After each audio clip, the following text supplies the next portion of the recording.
remember was being read to me by a teacher, and that was the Winnie the Pooh stories. And the story I remember was in the snow, where they walk around in a circle and the number of footprints increase. And I loved that story, and those are still my favourite stories. In fact, the Winnie the Pooh stories. A bit older, it became Treasure Island.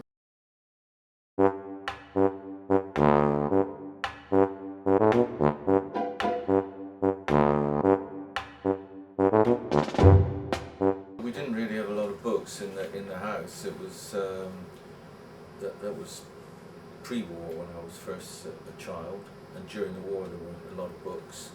But it was a house full of storytellers.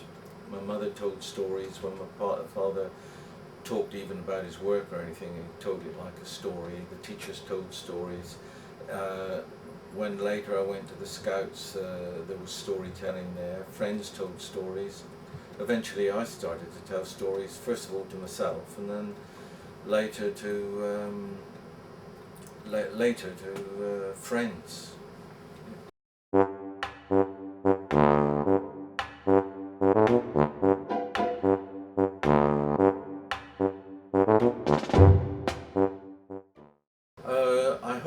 I hope not to grow up, really, and that's probably the way it's worked out, so that wasn't a bad deal.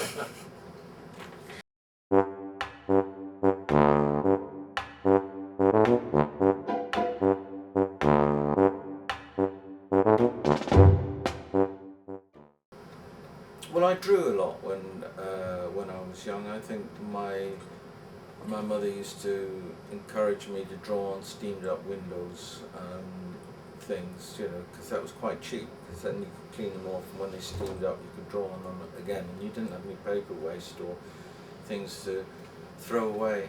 And but I drew a lot, and I was quite good at art at school.